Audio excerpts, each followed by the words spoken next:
Good evening, all. Today is the World Health Day, and this is 75 World Health Day. So we will provide give a training about the health, how to be healthy. तो इस पे हम health के बारे में बात करेंगे. Health किस किस फैक्टर पे डिपेंड करती है और उन फैक्टर्स को कैसे कंट्रोल कर सकते हैं हम अपनी हेल्थ को अच्छा करने के लिए.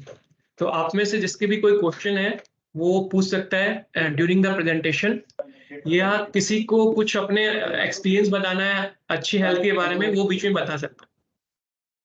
तो स्टार्ट करते हैं और अपने माइक म्यूट पे करके रखिए. जब आपको क्वेश्चन पूछना है तब उनकी. विशाल गौड़.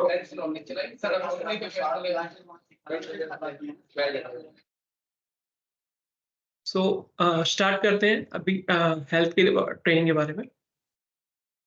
तो सबसे पहले स्टार्ट करने से पहले हम कोशिश करेंगे जानने की कि हेल्थ क्या होती है और किन किन फैक्टर पे डिपेंड करती है. तो according to WHO, World Health Organization, health का मतलब होता है, ये मतलब नहीं होता कि आप सिर्फ फिजिकली फिट हो, मेंटली फिट हो या सोशली फिट हो. अगर कोई आदमी आपको नजर आ रहा है physically, mentally fit, socially fit है, इसका मतलब वो हेल्दी नहीं है, या कोई इसको डिजीज नहीं है तो हेल्दी नहीं है. इसका मतलब आपको फिजिकली फिट होना चाहिए, मेंटली फिट होना चाहिए और सोशली फिट होना चाहिए, तभी आप हेल्दी हैं. और अगर आप हेल्दी हैं तो आप एक अच्छा social and economical productive life जी सकते हैं. एक कंपनी के लिए भी एक एम्प्लॉय की परफॉर्मेंस तभी अच्छी आती है जब वो हेल्दी है. तो जितना वो हेल्दी होगा उतना वो अच्छी परफॉर्मेंस देगा कंपनी के लिए. तो हेल्थ हमारी हेल्थ है वो 3 फैक्टर पे, मेजर फैक्टर्स पे डिपेंड करती है. पहला फैक्टर होता है फिजिकल हेल्थ, देन दूसरा होता है मेंटल हेल्थ, तीसरा होता है फूड, जो आप खाना खाते हैं.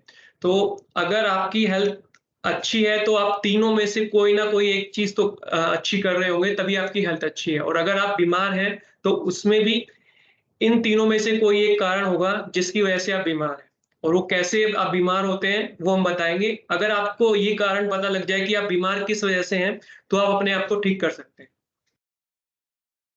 तो ये जो फैक्टर्स हैं, एक चाइना में स्टडी हुई थी, चाइनीज स्टडी 1975 में 25 साल की स्टडी की गई थी.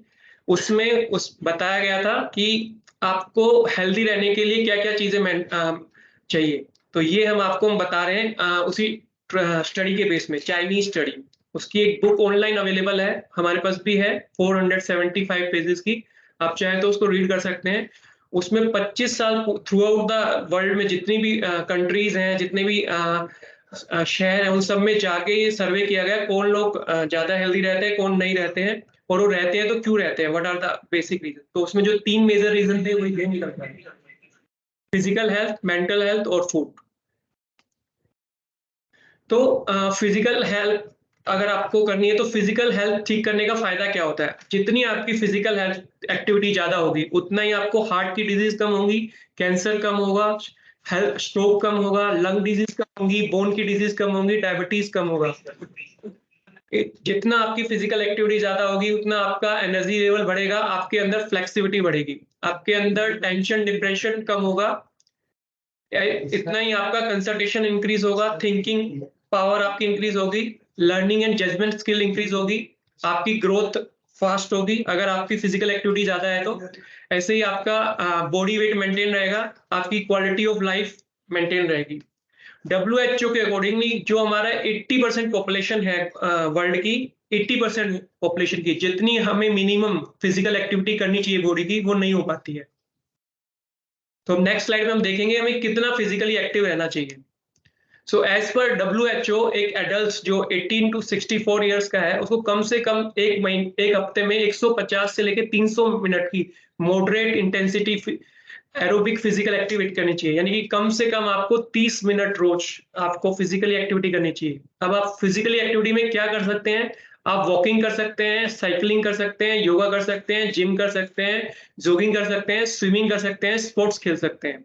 तो ये मिनिमम आपको 30 मिनट अगर आप करते हैं तो as per World Health Organization आपकी फिजिकल एक्टिविटी अच्छी रहेगी. और फिजिकल एक्टिविटी अच्छी रहेगी तो आपके जो हेल्दी रहने के 3 कारण होते हैं उनमें से एक कारण आपका ठीक रहेगा.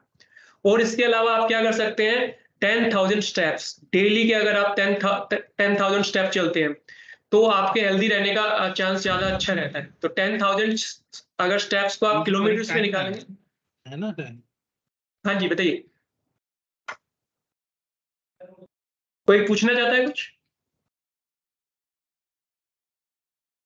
तो 10,000 स्टेप्स हमारे होते हैं, 6 किलोमीटर आपके वॉकिंग के इक्विवेलेंट हो जाते हैं, और एक 10,000 स्टेप्स को कंप्लीट करने में अगर आप एक मॉडरेट स्पीड से चलते हैं तो 1 घंटा 40 मिनट लगता है, और अगर आप फास्टली कंप्लीट करेंगे तो और कम टाइम में कंप्लीट कर पाएंगे, और आपका 10,000 स्टेप चलने पे लगभग 300 कैलोरी आपकी बर्न हो जाती है। अगर यही 10,000 स्टेप्स अगर आप स्पीड से चलते हैं तो ये जो आपकी कैलोरी है वो उतनी ज्यादा बढ़ती चली जाएगी और आपका टाइम उतना कम हो जाएगा। सो डिपेंड करता है कि कौन कितनी स्पीड से चलता है, उसके हिसाब से उसकी कैलोरी बर्न होती है और उसके हिसाब से उसका टाइम लगता है। अगर आप बहुत स्लो चलते हैं 10,000 स्टेप्स तो आपकी कैलोरी कम होगी, उसी हिसाब से आपका टाइम ज्यादा भी लगेगा। फिर दूसरा एक मेथड होता है जस्ट मूव आफ्टर 30 मिनट्स। आप जहां भी पूरे दिन बैठते हैं, खड़े होते हैं या किसी पोजीशन में काम करते हैं, तो हर 30 मिनट के बाद आपको अपनी पोजीशन चेंज कर लेनी चाहिए। इसका फायदा क्या होता है, मतलब अगर आप बैठे हैं तो एक बार हर 30 मिनट में आइडियली एक बार खड़े हो जाएं, 1 मिनट के लिए कहीं जाएं, फिर वापस बैठ जाएं। अगर आप 30 मिनट से अगर आप ये रूल जस्ट मूव वाला रूल फॉलो करते हैं तो इसका एडवांटेज क्या रहेगा, आपकी मसल स्ट्रेंथ बढ़ती है, बोन आपकी स्ट्रोंगर होती है, जॉइंट फ्लेक्सिबिलिटी बढ़ती है, लंग इंप्रूव करते हैं, ब्रेन हार्ट फंक्शनिंग इंप्रूव करती है। आपने देखा होगा ज्यादा देर बैठने पे, जो मीटिंग में बैठते हैं ऑफिस में, जिनका ऑफिस में काम ज्यादा होता है और वो कंटिन्यू 1 घंटा 2 घंटा 3 घंटा 4 घंटे कंटिन्यूसली बैठे रहते हैं, तो उनको जो बॉडी में पेन होता है, पेन कहाँ कहाँ होता है, या तो आपके सर में पेन होता है ज्यादा देर बैठेंगे आप कंटिन्यूस, देन अगर या तो फिर आपकी आंखों में पेन होने लगेगा, देन उसके बाद आपका गर्दन में पेन होता है, शोल्डर में पेन होता है, अपर बैक में पेन होगा, लोअर बैक में पेन होगा, हिप्स में, लेग्स में पेन होगा। तो ये जो पेन होता है वो इसलिए होता है क्योंकि आप कंटिन्यूअसली एक जगह बैठे हुए हैं। हमारी जो अंदर मसल्स है, मसल्स के अंदर जो टिश्यूज है वो एक स्प्रिंग की तरह होते हैं।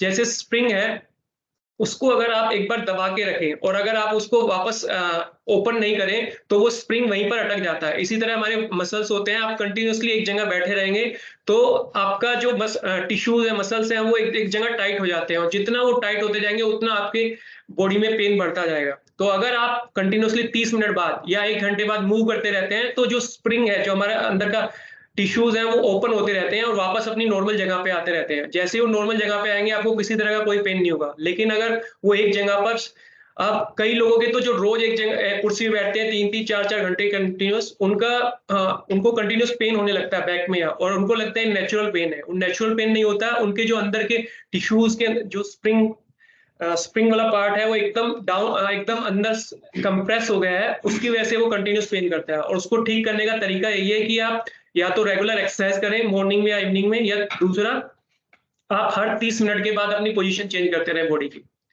देन दूसरा एक और तरीका होता है डेली 30 मिनट एक्सरसाइज, जो ऊपर हमने बताया। अगर आप एक्सरसाइज करते हैं तो भी आपको किसी तरह का पेन होने का कम चांस होता है। अब जब एक्सरसाइज करते हैं तो हमें सोचना पड़ता है हमें किस चीज की एक्सरसाइज करनी चाहिए। सो हम एक्सरसाइज पूरी बॉडी में जैसे हम स्टार्ट करते हैं तो सबसे पहले हमें स्टार्ट करना चाहिए अपनी आईज से। ऊपर आईज की क्या एक्सरसाइज करनी चाहिए, फिर शोल्डर की, अपर बैक की, लोअर बैक की, स्टमक की, हिप्स की, लेग की और नी जॉइंट्स की। ये एरिया है जहां पर आपको ज्यादा प्रॉब्लम होता है, इन चीजों की आपको एक्सरसाइज करनी चाहिए। कौन सी एक्सरसाइज करनी चाहिए ये आप इजीली अगर यूट्यूब पे या गूगल पे जाएंगे तो आपको इजीली मिल जाएगी, या किसी भी डॉक्टर से पूछेंगे, जो एक्सरसाइज करता है उनसे पूछेंगे, तो ये आपको इजीली मिल जाएगा आपको क्या एक्सरसाइज करना चाहिए। देन उसके बाद जो सबसे स्मार्टेस्ट तरीका होता है फिजिकली एक्टिविटी करने का, वो होता है आप कोई गेम खेलिए डेली 30 मिनट के लिए, 15 मिनट के लिए, जैसे क्रिकेट, फुटबॉल, बैडमिंटन या कोई भी गेम जो आपको पसंद हो। इसका सबसे अच्छा फायदा क्या होगा कि आपकी फिजिकल एक्टिविटी भी हो जाएगी और आपको मेंटली भी आपकी हेल्थ इंप्रूव होगी। तो ये एक के साथ एक फ्री है, आप अगर कोई गेम डेली करते हैं। देन इसके बाद एक और टेक्निक होती है जिससे आप बहुत अच्छा फिजिकल एक्टिविटी करते हैं, उसे बोलते हैं बेली ब्रीथिंग या डायफ्राम ब्रीथिंग। डायफ्राम ब्रीथिंग में क्या होता है कि जैसे हम सांस ले रहे हैं इस टाइम, अगर आप अपने हाथ पे और चेस्ट पे हाथ रख के देखेंगे कि आपकी जो सांस है वो कहाँ से आ रही है, जैसे ये मैंने चेस्ट पे हाथ रखा और नीचे ये मैंने स्टोमक पे हाथ रखा, अगर आप इस तरह से देख पा रहे हैं यहाँ, एंड देन आप सांस लीजिए और आपको पता लगेगा कि आपकी सांस है वो कहाँ से आ रही है, चेस्ट से ले रहे हैं, ब्रीथ से, या स्टोमक से ले रहे हैं। अगर आप स्टोमक से ले रहे हैं तो आपको आपकी एनर्जी ज्यादा कंज्यूम हो रही है और आपकी एनर्जी कम बन रही है। अगर आप पेट से चेस्ट से लेंगे तो आपकी एनर्जी कंज्यूम ज्यादा होगी और आपकी एनर्जी कम बनेगी बॉडी में। अगर आप पेट से सांस लेते हैं तो आपकी एनर्जी ज्यादा बनेगी और कंज्यूम कम होगी। तो जितना ज्यादा आप बेली ब्रीथिंग करेंगे उतना आपका हेल्थ इंप्रूव होगा और आपकी एनर्जी आपको बॉडी में ज्यादा मिलेगी और आपको जो लोअर बैक का पेन होता है, अपर बैक का, शोल्डर का पेन है, वो उतना कम होगा। देन इसके अलावा आप क्या कर सकते हैं, डेली 10 मिनट स्टैंडिंग और वॉकिंग आफ्टर 2 आवर्स सिटिंग। सो जिस तरह मैंने ऊपर बताया था 30 मिनट, अगर 30 मिनट नहीं कर सकते तो 1 घंटा, 1 घंटा नहीं तो 1.5 घंटा, नहीं तो 2 घंटा। एटलीस्ट जब भी आपका 2 घंटा कंप्लीट सिटिंग हो जाता है या एक जगह लेटे हुए हैं घर पे भी, ऑफिस में या कहीं भी, तो एटलीस्ट 2 घंटे के बाद अलार्म लगाइए अपने मोबाइल फोन में, 1 या 2 घंटे बाद, और 10 मिनट वॉक करके आइए, फिर उसके बाद बैठिए। तो ये सब अगर ये चीज आप करते हैं तो आपकी बॉडी हमेशा फिजिकली एक्टिव रहेगी। देन एक और तरीका कर सकते हैं, जो हमारा घर पर हम बैठते हैं, जब भी हम लोगों से बात करते हैं या काफी छुट्टी वाले दिन हमारा काफी टाइम घर पर रहता है, तो उस टाइम अगर हम वज्रासन में बैठकर टीवी देखें या मोबाइल चला रहे हैं, किसी से बात कर रहे हैं 10 या 15 मिनट तक, तो उससे भी आपका फिजिकल एक्टिविटी हो जाता है। कुछ ऐसी पूरे दिन में ऐसा टाइम आता है कि हमारे पास ऑप्शन नहीं रहता कि घर के बाहर जा नहीं सकते, तो घर में रह के भी आप अपने आप को एक्टिव कर सकते हैं। साइट होती है कैलोरी कैलकुलेटर। अब हमें पता लग गया कि हमें एक्टिव कैसे होना है, तो एक्टिव होने के बाद हमें डेली मॉनिटर करना चाहिए कि हमारी बॉडी कितनी एक्टिव है डेली। तो इसके लिए स्टेप काउंटर आते हैं आजकल, आप बॉडी से मेजरमेंट कर सकते हैं कि कितने स्टेप्स आपने चले, तो आपको पता लग जाएगा कितनी आपकी कैलकुलेशन है। लेकिन आपको चलना कितने किलोमीटर है, आपको कितनी कैलोरी बर्न करनी है, इसके लिए आपको ये साइट आती है calculator.net। इस पर आप जाइए, इस पर लिखिए आप कितने घंटे आप वॉकिंग करते हैं पूरे दिन में, कितने घंटे सोते हैं, कितने घंटे आप बैठते हैं कुर्सी पे, तो आपका ये कैलकुलेट करके दे देगी कि आपको कितने कैलोरी एनर्जी आपको चाहिए आपके खाने में। और इस पे अगर आप मान लीजिए 8 किलोमीटर चले, कितने किलोमीटर, तो 8 किलोमीटर चलने के बाद आपकी कितनी एनर्जी बर्न होगी, वो भी कैलकुलेट कर देती है। तो सबसे पहले हमें अपना कैलकुलेशन करना आना चाहिए कि हमारी फिजिकल बॉडी कितनी एक्टिव है और हमें कितना रिक्वायरमेंट है कैलोरी अपनी बॉडी में कैलोरी का। तो ये साइट से आप कैलकुलेट कर सकते हैं। सिमिलरली आप बॉडी मास इंडेक्स, अपनी बॉडी का मास इंडेक्स आप कैलकुलेट कर सकते हैं, ये भी calculator.net साइट पर। आप इसमें एज डालिए, अपना जेंडर डालिए, हाइट, वेट कैलकुलेट कर लीजिए, तो इससे आपको पता लग जाएगा आपका बॉडी मास किस में है। अगर आपका बॉडी मास 18.5 टू 25 के बीच में है तो आप फिजिकली फिट है। अगर आप इससे ऊपर जाते हैं तो ओवरवेट आते हैं, इससे नीचे जाते हैं तो अंडरवेट आते हैं। अगर आपको ओवरवेट आ रहे हो तो आपको क्या करना पड़ेगा, आपको फिजिकली एक्टिव ज्यादा होने की जरूरत है और आपको अपना कैलोरी इनटेक कम करने की जरूरत है। अगर आप अंडरवेट आ रहे हैं तो आपको रिवर्स करना है, आपको अपना कैलोरी खाना बढ़ाना है और फिजिकली एक्टिव कम होना है। तो आप इस अंडरवेट से वापस नॉर्मल वेट में जा सकते हैं। सिमिलरली आप ओवरवेट से नॉर्मल में जा सकते हैं। आपको इतना सिंपल कैलकुलेशन करना आना चाहिए। ये जो मैं बता रहा हूँ आपको, इस तरह का स्टेप ट्रैकर ऐप आता है। ये आपको डेली बताएगा आपने कितने स्टेप चले, कितने कैलोरी का बर्न किए। तो इससे हमें आइडिया मिल जाता है कि हम आज के दिन में कितना डेली मॉनिटरिंग कर रहे हैं। अगर आपको ये चीज आ गई मॉनिटरिंग करना, तो आपको पता रहेगा हाँ कि मेरा जो टारगेट था डेली का, उतना हमने अचीव किया कि नहीं। और अगर आप 10,000 स्टेप या 6 किलोमीटर चल रहे हैं, तो आप देखेंगे आपकी हेल्थ ऑटोमेटिकली ठीक हो जाएगी। आपकी जो बीमारियां हैं वो कम होती जाती हैं धीरे धीरे करके। और अगर बीमारी नहीं है तो बीमारी आने का चांस आप में कम हो जाता है, और अगर आती भी है तो आपको बहुत जल्दी ठीक होती है, एज कंपेयर टू उन लोगों के जो काफी टाइम लेते हैं। आपने कभी डॉक्टर से बात करके देखिए, एक डॉक्टर के पास अगर 10 पेशेंट आते हैं, 10 के 10 पेशेंट को एक ही बीमारी है और वो एक ही तरह की दवाई देता है 10 के 10 पेशेंट को, तो जो उनका रिकवरी टाइम होता है हर आदमी का अलग अलग होता है। तो अलग अलग क्यों होता है, उसका वो डिपेंड करता है इन तीनों चीज पे, कि वो उसकी फिजिकली एक्टिविटी का क्या लेवल है, उसका मेंटल हेल्थ का क्या लेवल है, और उसकी जो फूड इंटेक है वो क्या लेता है। देन एक और चीज पे आपका डिपेंड करता है फिजिकल एक्टिविटी, आपके पोस्चर्स पे। आजकल मार्केट में पोस्चर की बेल्ट्स भी आती है पोस्चर ठीक करने के लिए। तो जैसे आप स्टैंडिंग कंडीशन में है तो आपका पोस्चर यही लाइन में होना चाहिए। आपका जो हेड है, जो आपके ईयर्स हैं, वो बिल्कुल आपके शोल्डर की लाइन में होना चाहिए। इस तरह से राइट पोस्चर होता है। अगर आपका सिर आगे रहता है इस बॉडी से, तो भी वो रॉन्ग पोस्चर है और ये पुअर पोस्चर है। और अगर ये बैक आपके पीछे रहती है तो भी पुअर पोस्चर है। अगर आप पोस्चर ठीक नहीं रखते, तो अगर आपके फिजिकल एक्टिव भी हैं तो भी आपका बीमार होने का बहुत बड़ा चांस है। तो आपको पता रहना चाहिए फिजिकल पोस्चर करेक्ट क्या है। तो इससे आप कैसे पता कर सकते हैं, या तो खुद पता कीजिए, या दूसरा सबसे अच्छा तरीका है किसी ये फिजियोथेरेपिस्ट के पास जाइए, वो आपको बता देगा कैसे किया जाता है। तो अगर आपका ज्यादा पोस्चर खराब हो गया है तो आप फिजिकल एक्सरसाइज, वो कुछ एक्सरसाइज बताएगा आपको 5 से 10 एक्सरसाइज, वो आप मॉर्निंग या इवनिंग में कीजिए, आपका पोस्चर वापस बैक ओके हो जाएगा। सिमिलरली आप जब बैठते हैं तो भी आपको पोस्चर ठीक रखना है। तो पोस्चर ठीक करने का, बैठने के पोस्चर में क्या होता है, आपको 90 डिग्री एंगल पकड़ना है, कहाँ बनाना है।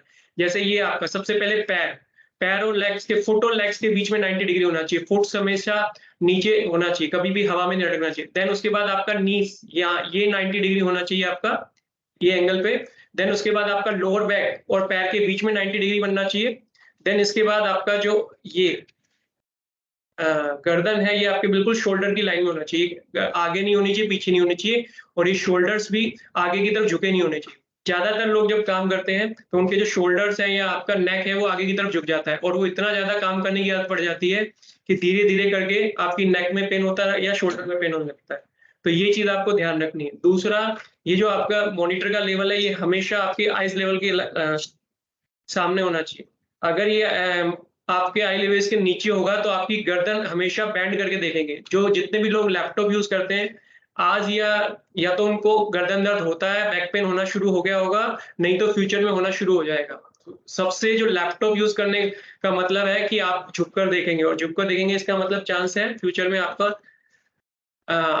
Neck pain, back pain, upper back pain, shoulder pain, ये होना ही होना है। उसको अगर रोकना है तो आपको अपने जो लैपटॉप की स्क्रीन की हाइट है वो आपको अपनी आईज के लेवल पे लानी पड़ेगी। अगर आप ये कर सकते हैं तो आपका ये हेल्दी रहने का चांस अच्छा है।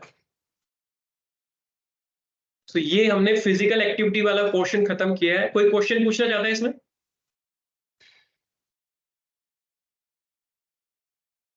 ओके, तो सेकंड फैक्टर जो हम जाते हैं मेंटल हेल्थ का।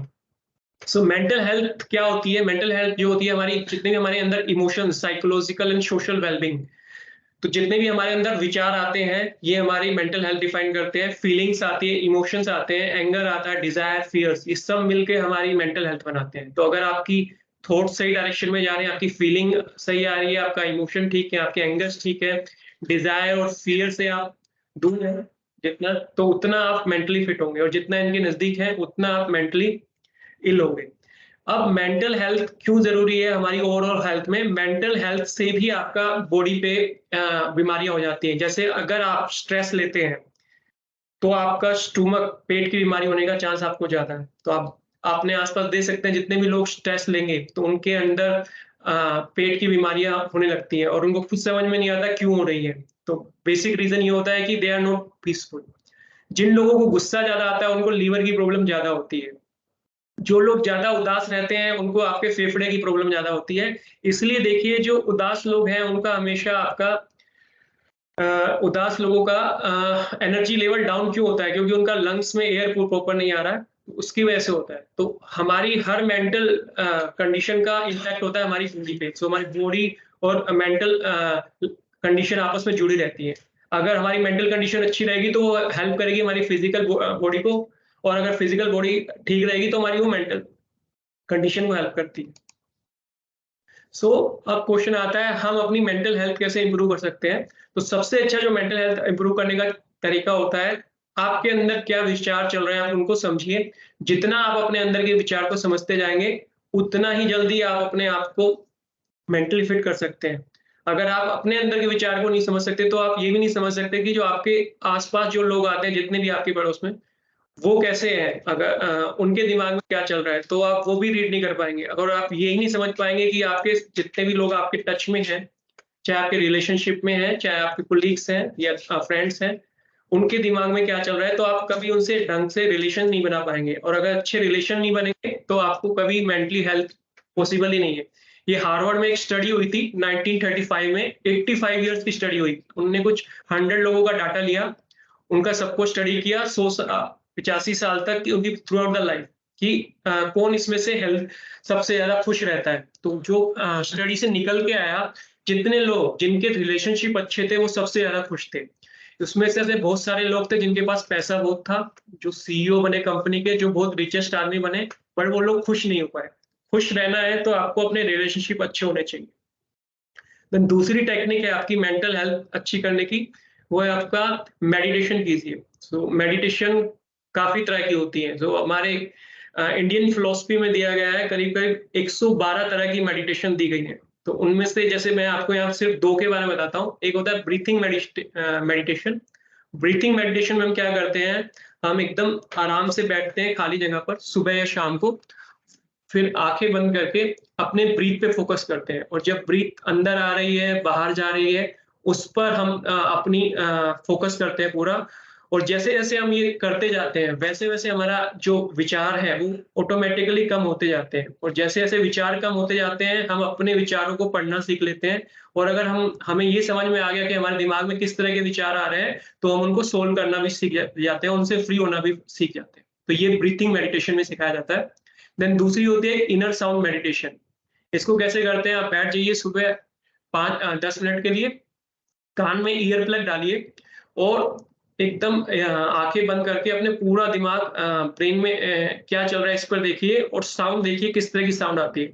जैसे जैसे आप थोड़ी देर बैठेंगे तो आपको एक साउंड सुनाई देती है, और साउंड की तरफ आपका जैसे जैसे ध्यान जाता है और उस ध्यान पे आप फोकस करते रहते हैं, धीरे धीरे आप देखेंगे आप अपने सभी तरह के विचारों से फ्री होते जाते हैं, और आपका कंसंट्रेशन बढ़ता है, आपका एनर्जी लेवल बढ़ता है। तो 10 मिनट अगर आप डेली इनर साउंड मेडिटेशन करते हैं तो भी आपकी मेंटल हेल्थ इंप्रूव होती है। और ये प्रूवन फैक्ट है, मतलब जो मेडिटेशन का आप कहीं भी गूगल पे चेक कर सकते हैं कि मेडिटेशन किस तरह से हमारी मेंटल हेल्थ पर बेहतर करती है। देन तीसरा तरीका होता है मेंटल हेल्थ ठीक करने का, प्राणायाम। सो काफी अलग अलग तरह के प्राणायाम है। प्राणायाम कुछ सिंपल ब्रीथिंग एक्सरसाइज होती हैं, अगर आप वो करते हैं तो भी आपका मेंटल हेल्थ इंप्रूव करने का अच्छा चांस होता है। तो इसमें सबसे जो अच्छे माने जाते हैं मेंटल हेल्थ के लिए, भ्रस्त्रिका प्राणायाम, अनुलोम विलोम प्राणायाम, और एक आर्ट ऑफ लिविंग में सिखाया जाता है सुदर्शन क्रिया प्राणायाम। अगर आप ये रेगुलर करते हैं 10 मिनट के लिए तो भी आपकी मेंटल हेल्थ इंप्रूव हो सकती है। देन चौथा तरीका होता है मेंटल हेल्थ इंप्रूव करने के लिए, लिव इन प्रेजेंट मोमेंट। अगर आप किसी भी तरह से जो अभी हो रहा है उसको आप कंटिन्यूअसली ध्यान देने लगे, और फ्यूचर में क्या हो रहा है उसको छोड़ दें, और पास्ट में क्या हो रहा है उसको छोड़ दें, तो आपकी हेल्थ ऑटोमेटिकली अच्छी होने लगेगी। अगर आप हमेशा या तो पास्ट में पड़े रहते हैं कि ये नहीं ऐसे होना चाहिए, ऐसे करना चाहिए था मुझे उस टाइम, या फिर फ्यूचर में रहते हैं हमेशा मुझे ये चाहिए, मैं ये ऐसे पाऊंगा या ऐसे पाऊंगा, तो भी आप हमेशा परेशान रहेंगे। जो रिसर्च बोलती है सबसे ज्यादा खुश आदमी वो होते हैं जो अभी में क्या हो रहा है उसमें फोकस करते हैं। जैसे अभी मैं ट्रेनिंग दे रहा हूं तो आप में से कितने आदमियों का ध्यान अभी जो मैं बोल रहा हूँ उस पर है, या कितने आदमी का दिमाग अभी भी या तो पास्ट में घूम रहा है उनके साथ क्या हुआ था, या फ्यूचर में क्या करना है उसमें घूम रहा है। अभी कितने ये सोच रहे घर कितने बजे जाऊंगा, इस पे दिमाग है। तो ये डिपेंड करता है आपका। अगर आप ये अपने आप को इस तरह से माइंड को प्रोग्राम कर लेते हैं कि आप अभी में क्या हो रहा है उसमें फोकस कर सके, तो आप ऑटोमेटिकली विद इन 1 मिनट आप मेंटली फिट हो जाएंगे, मेंटली आप पीसफुल हो जाएंगे। देन एक और तरीका होता है मेंटली पीसफुल होने का, satisfaction, accept what you have. सबसे ज्यादा आज की टाइम में, और आज के टाइम में नहीं, जब से मानव जाति पैदा हुई है तब से हम सबसे ज्यादा परेशान क्यों है कि जो हमारे पास है वो हमें अच्छा नहीं लगता, और जो हमारे पास नहीं है वो हमें चाहिए, और वो हर कीमत पे चाहिए। और जितना हम इस चीज के पीछे भागते हैं कि वो चाहिए और हर कीमत पे चाहिए, उतना ही हम अपनी मेंटल पीसफुलनेस से दूर हो रहे हैं, अपने दिमाग की शांति से दूर हो रहे हैं। तो जिस दिन आपके पास जितना कुछ भी है, और जो भी लोग हैं, जो भी चीजें हैं, उनसे अगर आप सेटिस्फाई होने लगे तो आप देखेंगे आप शांति की तरफ बढ़ गए। और अगर आप नहीं हो रहे तो आप दुनिया का सबसे अमीर आदमी बन जाइए, तब भी आप मेंटली परेशान ही रहेंगे। देन उसके बाद एक और टेक्निक होती है शांत अपने दिमाग को करने की, थैंकफुलनेस। थैंकफुलनेस होती है डेली अफर्मेशन। आप जब भी सुबह उठते हैं या शाम को सोते हैं, आप डेली अपने आप से ही पूछिए कि आपके पास क्या है, जो भी है। और आप ये देखिए जो आपके पास है वो, अगर जैसे हिंदुस्तान में देखा जाए 140 करोड़ लोग हैं, तो आप जो भी इस वीडियो को अभी सुन रहे हैं वो उन 140 करोड़ में से 40 करोड़ में 100 करोड़ लोगों से ऊपर ही आते होंगे जो भी उनके पास है। तो इसके लिए आप थैंक यू कीजिए इस नेचर को, अगर आप अपने किसी भगवान को मानते हैं उसको।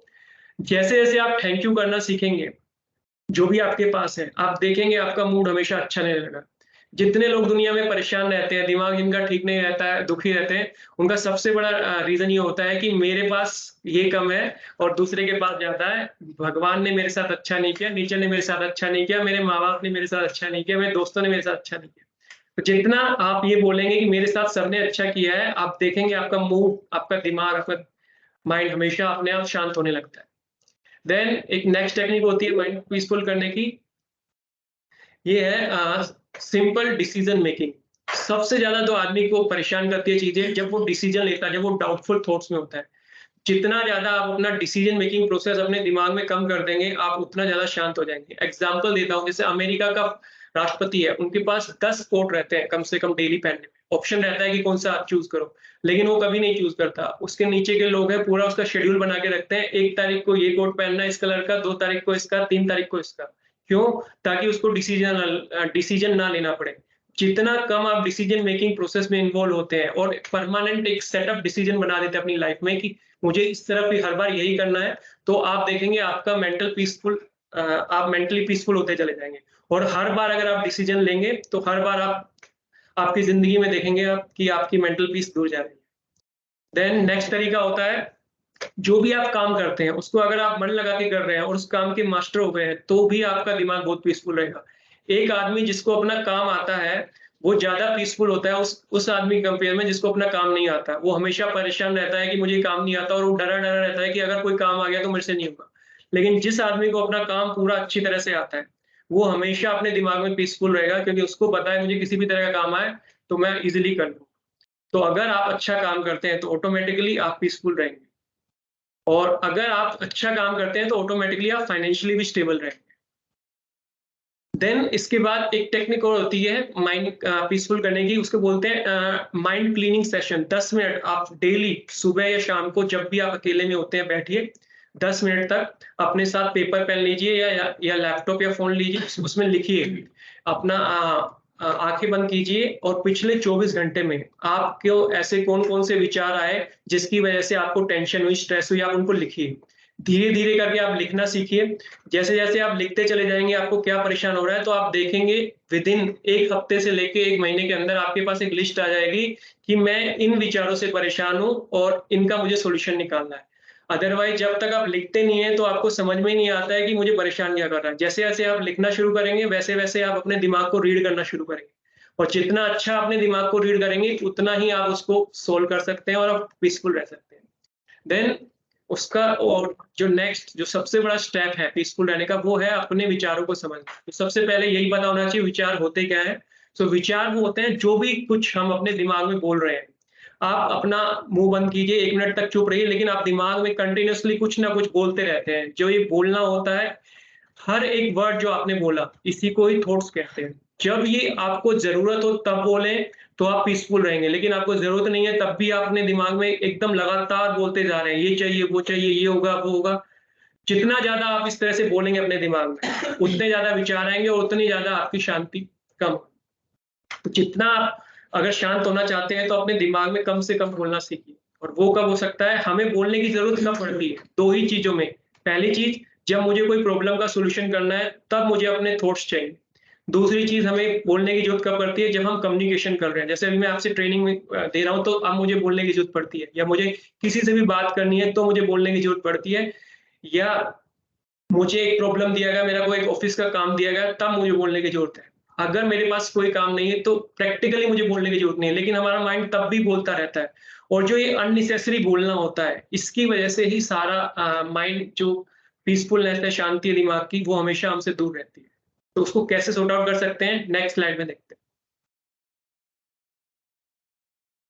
ये होता है थॉट्स का साइकिल। विचार कैसे आते हैं दिमाग में, जैसे मैंने आपको बताया, जैसे आप मेडिटेशन करेंगे उसके बाद आप समझेंगे कि विचार कैसे आते हैं। तो उसका एक हमारे दिमाग में थॉट्स का साइकिल बनता है। एक थॉट आता है, फिर चला जाता है, फिर दूसरा थॉट आता है, फिर चला जाता है। तो थॉट्स आते कैसे हैं, स्टार्टिंग पॉइंट क्या होता है, एंड पॉइंट क्या होता है, वो हम थॉट साइकिल में सीखेंगे। जैसे सबसे पहले हमारे दिमाग में आता है वर्ड। जैसे अभी मैंने बोला एप्पल, तो सबसे पहले मैंने एप्पल बोला, जैसे ही मैं एप्पल बोलूंगा मेरे दिमाग में एप्पल की पिक्चर आ जाएगी। जैसे ही एप्पल की पिक्चर आएगी, एप्पल से रिलेटेड कलर आ जाएगा। रेड कलर के एप्पल होते हैं, ग्रीन कलर के या येलो कलर के एप्पल्स आते हैं।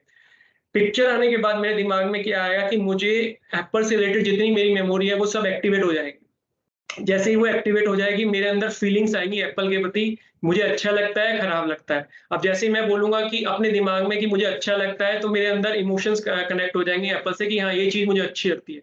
जब मैं इसी एप्पल को अच्छा लगता है 5 बार लगातार 10 बार बोलूँगा, तो वो जो मेरा अंदर का इमोशंस है वो मेरे एक्शन में कन्वर्ट हो जाएगा। मैं एप्पल ढूँढने लगूँगा, कहीं न कहीं से एप्पल लेके आऊँगा, एक्सपीरियंस एप्पल को खाऊँगा और फिर जो एप्पल के खाने की मेमोरी है वो मेरे माइंड में स्टोर हो जाएगी और फिर कभी फ्यूचर में जब भी मैं एप्पल बोलूँगा वो सारी की सारी मेमोरी इसी तरह प्ले प्ले होगी जैसे अभी ये प्ले हुई है। तो ये चीज़ सीखना क्यों ज़रूरी है? क्योंकि तभी आप थॉट्स को समझ पाएँगे, नहीं तो आप थॉट्स को कभी नहीं समझ पाएँगे कि थॉट्स कहाँ से आते हैं, कैसे जाते हैं और जितना आप थॉट्स को समझते जाएँगे, उतना अच्छा उनको हैंडल कर सकते हैं। इसी तरह थॉट्स जो आते हैं, हमारे दिमाग में 3 तरह के माइंड्स होते हैं। एक कॉन्शियस माइंड जो मुझे अभी कोई भी इन्फॉर्मेशन चाहिए, मैं सोच के मैं कोई भी वर्ड आपके सामने बोल रहा हूँ, कॉन्शियस माइंड से बोल रहा हूँ। एक होता है सबकॉन्शियस माइंड जिसमें हमारी मेमोरी स्टोरेज होती है। एक होता है अनकॉन्शियस माइंड जिसका हमारे पास कोई डाटा नहीं होता, कुछ भी डाटा नहीं है कि उसके अंदर क्या होता है, क्या नहीं होता है, बट वो भी हमारे अंदर दिमाग में रहता है। तो हमारा जो कॉन्शियस माइंड है वो 20% ही बाहर रहता है, 80% से इवन 90% से ज़्यादा हमारा सबकॉन्शियस माइंड और अनकॉन्शियस माइंड रहता है। तो विचार हमेशा इस लेवल पे हमारे पास आते हैं, जैसे ही विचार का काम खत्म होता है, वो वापस सबकॉन्शियस माइंड में जाते हैं। सबकॉन्शियस माइंड से इन्फॉर्मेशन लेके फिर जब अगर हम कोई एक्शन कर रहे हैं, तो उस एक्शन से रिलेटेड विचार आएँगे, नहीं तो वापस हमारे दिमाग में आपका कोई भी एक्टिविटी होगी, उसके विचार आ जाएँगे या फिर जो हमारे सबकॉन्शियस मेमोरी के विचार हैं, वो आते रहते हैं। तो इस तरह से गोल सर्कल घूमता रहता है विचारों का। अब क्वेश्चन आता है हमारे दिमाग में किस तरह के विचार आते हैं? हमारे दिमाग में जो सबसे ज़्यादा विचार आते हैं, उनमें 5 कैटेगरी के विचार सबसे ज़्यादा आते हैं। पहला विचार होता है डिज़ायर्स का, हमें कुछ ना कुछ हमेशा चाहिए, जैसे पैसा चाहिए या फाइनेंशियल हेल्प चाहिए या कोई पर्सन चाहिए या कुछ ना कुछ चाहिए। तो जो चाहने वाले विचार हैं, वो सबसे ज़्यादा डोमिनेट करते हैं हमारे दिमाग में। दूसरा विचार जो सबसे ज़्यादा डोमिनेट करता है हमारे दिमाग में, वो होता है डर का, कि मेरे पास जो नौकरी है, मेरे पास पैसा है, मेरे पास लोग हैं, वो खो जाएँगे।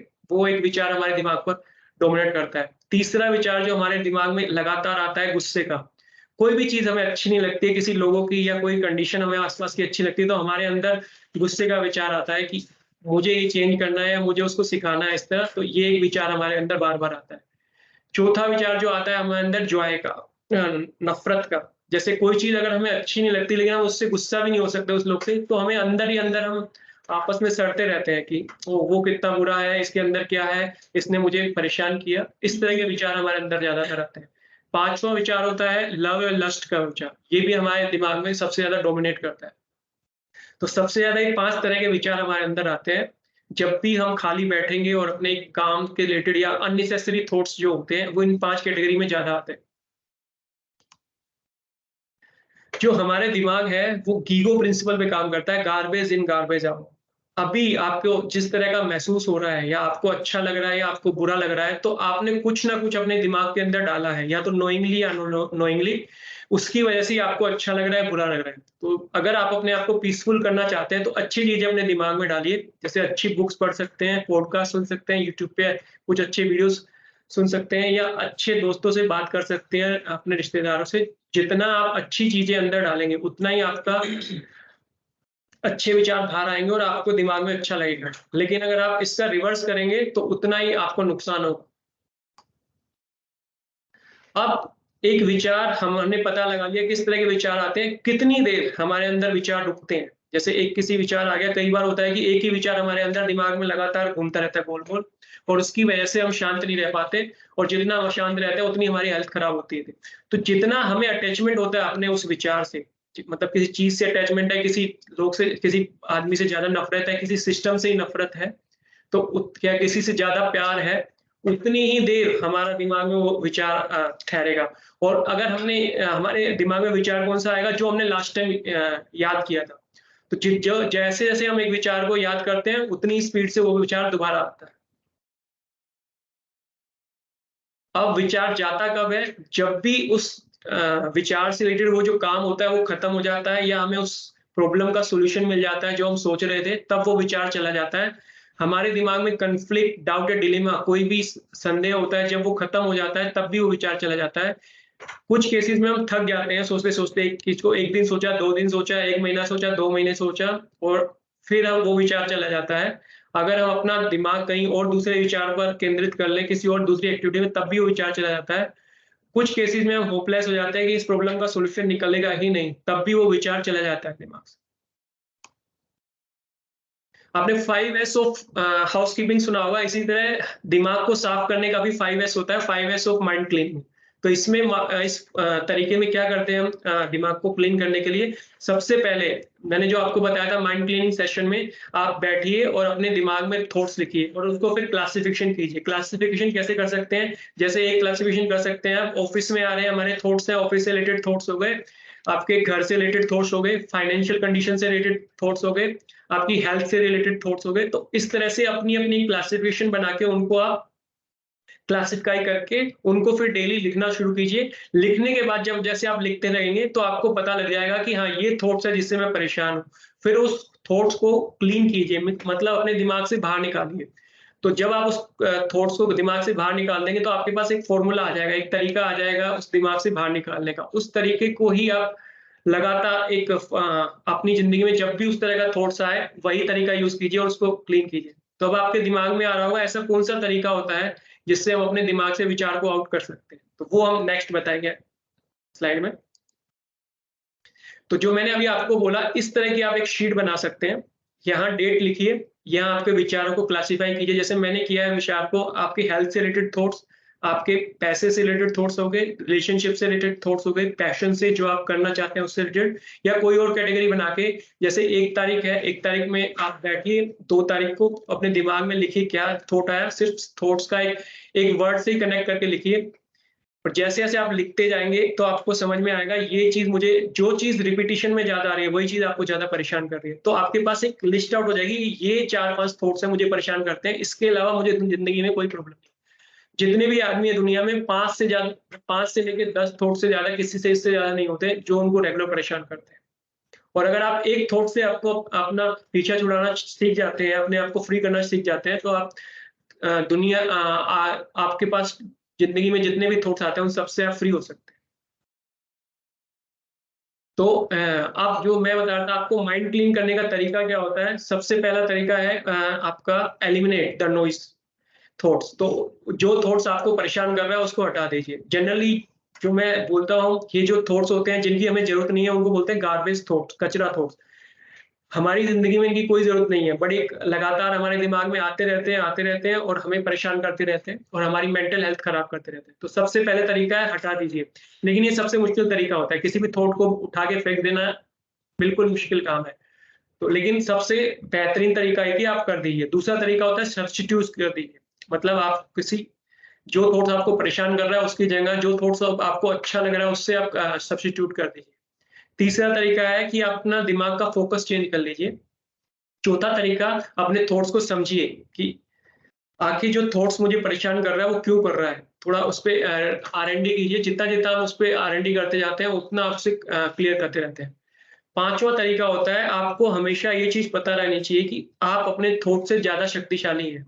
आपके अंदर ताकत है अपने थॉट्स को हटाने की। थॉट्स में ताकत नहीं है आपको कंट्रोल करने की। जब आपके अंदर ये विश्वास होता है कि मैं अपने थॉट्स कंट्रोल कर सकता हूँ, तो आप ईज़िली उनको हटा सकते हैं। और जो लास्ट होता है तरीका, जो हमारे दिमाग में आता है वो जो हम बोलते हैं उस पे ज़्यादा आता है, ना कि जो लोग हमें बोलते हैं। तो 80% जो भी मैं अपने दिमाग में बोल रहा हूँ, वो मेरी मेंटल हेल्थ को डिसाइड करता है और 20% जो मेरे आस-पास के लोग बोल रहे हैं। तो जितना आप सही बोलेंगे, ऑटोमैटिकली आपकी हेल्थ अच्छी होती रहेगी अपने बारे में, दूसरे लोगों के बारे में। जो माइंड क्लीनिंग की सबसे अच्छी टेक्निक होती है, उसको बोलते हैं कॉग्निटिव बिहेवियर थेरेपी। ये साइकोलॉजी में टेक्निक होती है। तो जिस तरह से मैंने आपको बताया कि आपने लिस्ट बना लिया है कि थॉट्स मुझे परेशान कर सकते हैं, तो इन थॉट्स को आप कैसे अपने आप को दिमाग को ठीक कर सकते हैं, उसके लिए बोलते हैं कॉग्निटिव बिहेवियर थेरेपी। तो अगर आपको किसी थॉट्स ज़्यादा परेशान करता है, तो आप किसी साइकोलॉजिस्ट के पास जाके उससे ट्रीटमेंट ले सकते हैं और वो आपको फ्री कर देगा। अगर आप स्टार्टिंग लेवल पे हैं और अपने आप सीखना चाहते हैं, तो भी आप इस थेरेपी से अपने थॉट्स से अपने आप को आज़ाद कर सकते हैं। तो ये मैं एक आपने नाम सुना होगा डॉक्टर विकास दिव्यकीर्ति। वो एक बार बीमार हुए और उन्होंने सब तरह का इलाज करा लिया, लेकिन वो फिर भी ठीक नहीं हो रहे थे। देन उन्होंने एक न्यूरोलॉजिस्ट को दिखाया। अ, उन्होंने बताया कि क्योंकि वो एक विचार अपने एक किसी थॉट्स में अटके हुए हैं अपने साथ और वही थॉट्स उन्हें बार-बार परेशान करता है, इसकी वज़ह से वो ठीक नहीं हो रहे हैं। तो वो साइकोलॉजिस्ट के पास गए, उन्होंने ये सीबीटी लिया, कॉग्निटिव बिहेवियर थेरेपी, और वहां से वो फ्री हो गए। तो जैसे आप थॉट से फ्री हो गए तो ऑटोमेटिकली उनकी हेल्थ अच्छी हो गई। तो कई बार आपको पता भी नहीं रहता कि किस वजह से आपकी हेल्थ खराब है। तो आप इस कॉग्निटिव बिहेवियर थेरेपी यूज कीजिए और आप अपने दिमाग को ठीक कर सकते हैं विचारों। तो इसका एग्जांपल दे रहा हूं मैं।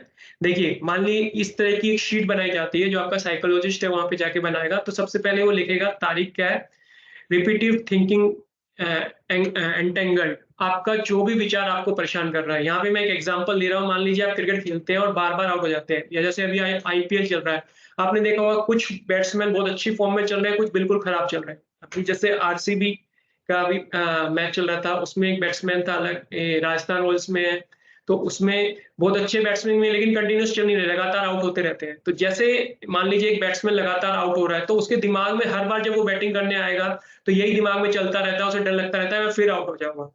तो इसको बोलते हैं एक्टिवेटिंग इवेंट, कि मेरे दिमाग में थॉट आने लगा कि मैं आउट हो जाऊंगा दोबारा। ये हो गया एक्टिवेटिंग इवेंट। फिर उसके बाद बिलीव रॉन्ग स्टोरी।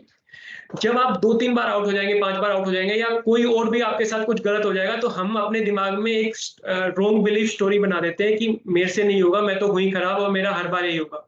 जैसे ही आप अपने दिमाग में बोलते हैं कि मुझसे नहीं होगा, मैं मेरे को खेलना नहीं आता, इसलिए मैं अच्छा खेल नहीं पाऊंगा, जैसे ही आप अपने दिमाग में खुद ही बोलते हैं, जैसे मैंने आपको बोला था 80% वो आप पे इम्पैक्ट करता है जो आप बोल रहे हैं, जो दूसरे बोल रहे हैं वो नहीं। तो जैसे ही आपने अपने दिमाग में बोला कि मैं फिर आउट हो जाऊंगा, तो आप फिर जब बैटिंग करने जाएंगे 80% चांस होगा कि आप जल्दी ही आउट होंगे, क्योंकि आपका दिमाग, आपकी बॉडी भी आपका साथ नहीं दे। तो ये नुकसान होता है आपका थॉट्स में घुसने के लिए, कि आपकी परफॉर्मेंस कंटिन्यूअसली डाउन होती चली जाती है।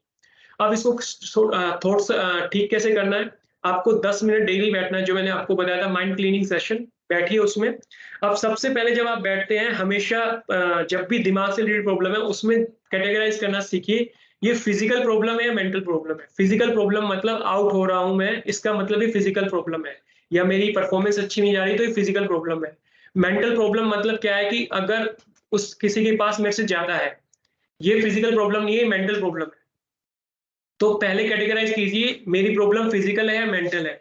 जो कॉग्निटिव बिहेवियर थेरेपी है वो आपकी मेंटल प्रॉब्लम पे चलेगी। अगर आप सोच रहे हैं कि फिजिकल प्रॉब्लम पे चलेगी तो वो नहीं हो सकता। फिजिकल प्रॉब्लम मतलब आपको बैटिंग अच्छी करनी है तो आपको प्रैक्टिस करनी पड़ेगी, वहां आपके दिमाग में नहीं, सीबीटी काम नहीं कर सकती। या आपको पैसा कमाना है या किसी दूसरे से कुछ फिजिकल चीज चाहिए, तो वहां आपको फिजिकली हार्डवर्क ही करना पड़ेगा। लेकिन आपको अपना माइंडसेट ठीक करना है, आपको अपने विचारों से दूर होना है, तो आपको सीबीटी, कॉग्निटिव बिहेवियर थेरेपी, आपके दिमाग में काम करेगी। तो आप जैसे ही डेली बैठते हैं, तो सबसे पहले ये डिसाइड किया आपने फिजिकल या मेंटल प्रॉब्लम है, उसके बाद आप डिसाइड करेंगे ये मेरे साथ ही क्यों हो रहा है, या मैं किस तरह पे थॉट्स पे बार मैं किस तरह की गोल्स पे आउट हो रहा हूँ। तो आपने जैसे अपना रिव्यू देखना शुरू किया मैच का, 5 बार आउट हुए, 10 बार आउट हुए, तो आप देखेंगे ज्यादातर एक ही जगह पर ज्यादा आउट हो रहे हैं। जैसे आप सचिन तेंदुलकर जब खेलता था, वो ज्यादातर ऑफ साइड में आउट होता था। तो हमने एक कैलकुलेशन किया कि हाँ, मैं इस तरह की बॉल पे ज्यादातर आउट होता हूँ। तो फिर मैं उसके बाद एक अपनी थ्योरी बनाऊंगा कि हाँ, जब इस तरह की बॉल आए तो मुझे खेलना नहीं है और मुझे उसको जाने देना है। तो अगर यही मैं माइंड सेटअप लेके बैटिंग करता हूँ, तो मेरे आउट होने के चांस बहुत कम हो जाएंगे। लेकिन मान लीजिए कोई अगर सामने वाला बॉलर रीड कर लेता है कि ये इस तरह की बॉल को टच ही नहीं कर रहा है, तो बार बार उसी में फेंकेगा और मैं रन नहीं बना पाऊंगा। तो फिर नेक्स्ट स्टेप पे मैं चलूंगा कि इस तरह की बॉल को चलो मैं डिफेंस करके सिंगल रन बनाने की कोशिश करता हूँ, इस पे चौका या छक्का मारने की कोशिश नहीं करता हूँ। तो धीरे धीरे जब मैं ये चीज सीखता हूँ, बेबी स्टेप्स करके, एक एक स्टेप बढ़ता बढ़ता, तो धीरे धीरे मैं देखूंगा कि मैं जिस बॉल पे लगातार आउट होता था उस पे मैं सिंगल लेना भी शुरू हो गया। और कुछ लोग इतने ज्यादा एक्सपर्ट हो जाते हैं कि उस बॉल पे सिक्स भी मारना शुरू कर देते हैं। तो इस तरह से ये कॉग्निटिव बिहेवियर थेरेपी, जैसे आप बैठेंगे तो आपको एक आइडिया आएगा अपनी प्रॉब्लम सोल्व करने का। आप उसको हिट एंड ट्रायल मेथड बोलते हैं। आप जैसे ही आइडिया आएगा आपके दिमाग में, उसको ट्राई करके देखिए अपनी लाइफ में, प्रॉब्लम सोल्व हुई नहीं हुई। अगर हो गई बहुत अच्छा, बंद कीजिए इस थ्योरी को। अगर नहीं हुई तो फिर दोबारा बैठिए, फिर कोई दूसरा तरीका सोचिए, फिर उसको अप्लाई कीजिए। अगर सोल्व हो गई ठीक है, नहीं तो फिर दोबारा बैठिए। इस तरह से अगर आप कंटिन्यूअस बैठ सकते हैं अपनी प्रॉब्लम के साथ, तो एक ना एक दिन आपकी प्रॉब्लम सोल्व हो जाएगी। और जितना अगर आपने एक बार इस तरीके से प्रॉब्लम को सोल्व कर लिया, तो आप जिंदगी में किसी भी प्रॉब्लम से डरेंगे नहीं, और आपके पास एक फॉर्मूला आ जाएगा कि मुझे अपनी प्रॉब्लम को कैसे सॉर्ट आउट करना है। जितने भी लोगों में आप देखते हैं कि एक अच्छा इंप्रूवमेंट आता है, वो सब इसी तरह का ये कॉग्निटिव बिहेवियर थेरेपी फोकस करते हैं। जो भी इंप्रूवमेंट में, चाहे आपका मेंटल से रिलेटेड या फिजिकल प्रॉब्लम है, आपको फॉर्मूला यही अपनाना है, आपको हिट एंड ट्रायल करते रहना कंटिन्यूसली। तीसरा फैक्टर जो हमने हेल्थ के लिए इंपॉर्टेंट होता है वो होता है फूड। आपको किस तरह का खाना चाहिए जो आपको हेल्दी बनाए। तो है खाने से रिलेटेड जितने भी हमारे क्वेश्चन होंगे वो एक एक करके सॉर्ट आउट करेंगे। तो सबसे पहले मुझे किस तरह का खाना खाना चाहिए, तो ये फूड पिरामिड टेबल होता है। इसमें सबसे नीचे आपका होता है वेजिटेबल और सलाद, ये सबसे ज्यादा हमें खाने चाहिए। दूसरा होता है वूलसम सीरियल्स, जो ग्रेन्स होते हैं वो खाने चाहिए। तीसरा मिल्क से रिलेटेड प्रोडक्ट। चौथा आपका नॉनवेज प्रोडक्ट्स हो गया। पांचवा आपका ऑयल फैट्स से प्रोडक्ट। और छठा आपका जो डिब्बा बंद चीजें जितनी मार्केट में मिलती है वो खाना चाहिए।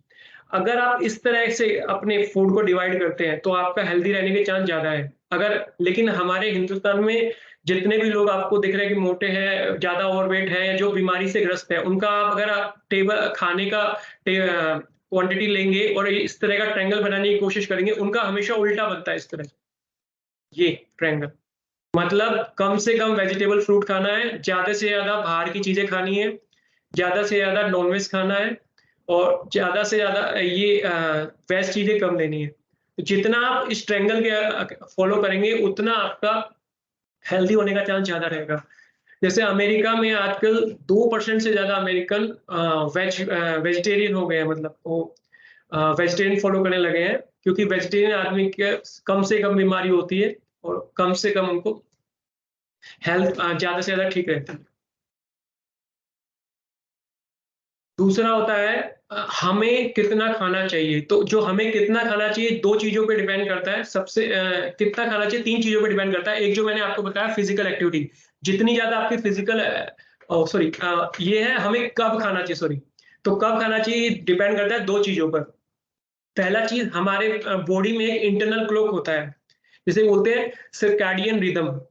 तो अगर आप जैसे मैं सुबह 8 बजे खा रहा हूँ डेली, तो मेरी बॉडी अपने आप मुझे बता देती है कि अब खाने का टाइम हो गया, उस टाइम खाऊं, तो मेरा सबकॉन्शियस माइंड मेरी बॉडी ऑटोमेटिकली हेल्प करती है डाइजेशन के लिए।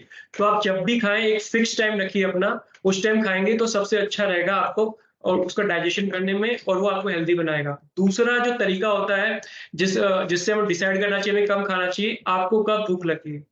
जब आपको भूख लगी है तभी खाएँगे तो आपके हेल्दी रहने के चांस ज़्यादा अच्छे रहेंगे। अगर मान लीजिए आपको भूख ना लगी है फिर भी खा रहे हैं आप, तो आपको वो खाना आपको ज़हर की तरह काम करेगा। जैसे बोलते हैं excess of everything is bad.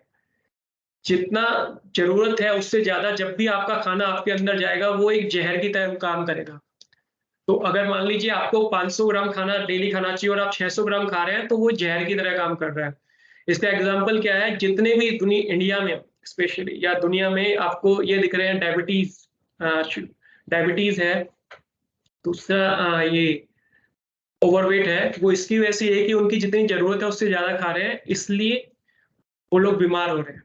तो जो हमारी भूख होती है वो भी चार तरह की होती है। एक होता है साइकोलॉजिकल भूख। साइकोलॉजिकल भूख होता है कि आप खाली बैठे हैं और आपका वैसे ही मन कर रहा है खाने का, मतलब आपको भूख नहीं है लेकिन मन कर रहा है। जैसे आप ऑफिस में बैठे हैं तो आप कम खाना खाते हैं, लेकिन आप घर पर बैठे हैं तो आप बिना भूख के भी खाना खाते हैं। तो ये होता है साइकोलॉजिकल हंगर।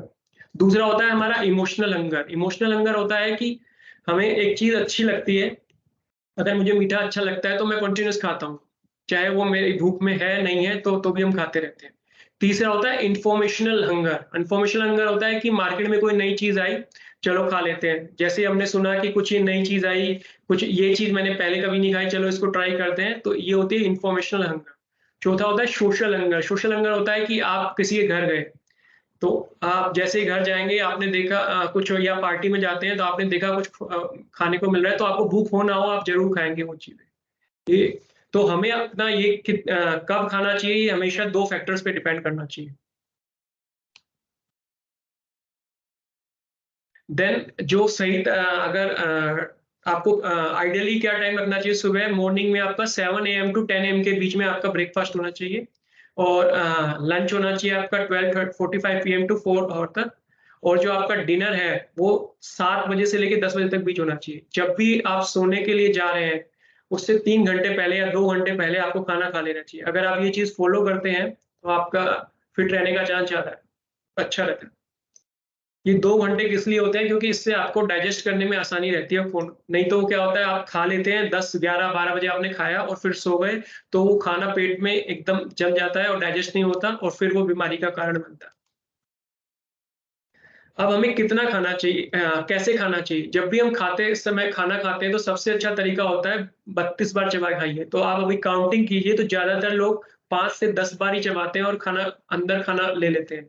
तो ये जो आपका च्यूइंग है जितनी ज़्यादा बढ़ेगी, उतना ज़्यादा आपका खाना अच्छा डाइजेस्ट होगा। तो अगर आप 10 टाइम खा रहे हैं तो आप पहले बेबी स्टेप में करिए कि 10 को 12 में कन्वर्ट कीजिए, 12 को फिर 15 में, 15 से 20 तक, और 20 बार भी अगर आप चबा लिए हैं खाने को तो आपका डाइजेस्ट होने का चांस अच्छा है। दूसरा, आपके खाने को eat the liquid and drink the food. इसका मतलब क्या होता है, जब आप खाना खा रहे हैं तो जैसे-जैसे आप चबाएँगे ना, उसको तब तक चबाना है जब तक वो बिल्कुल लिक्विड फॉर्म में सलाइवा के साथ मिक्स ना हो जाए। और आपको लिक्विड जब पीना है तो उसको बिल्कुल धीरे-धीरे पीना है। जितना आप स्पीड से पीते हैं वो उतना आपको हेल्थ में अच्छा नहीं होता। जितना आप धीरे-धीरे पिएँगे वो आपकी हेल्थ के लिए फ़ायदेमंद होगा। एंड पानी आपको हमेशा खाना खाने के 30 मिनट पहले नहीं पीना चाहिए और 30 मिनट तक बाद में भी नहीं पीना चाहिए। पहले इसलिए क्योंकि हमारे मुँह में सलाइवा होता है, वो सलाइवा पानी पीने की वजह से पेट में चला जाता है और वो सलाइवा हेल्प करता है डाइजेशन में, फूड को ब्रेक आउट करने में।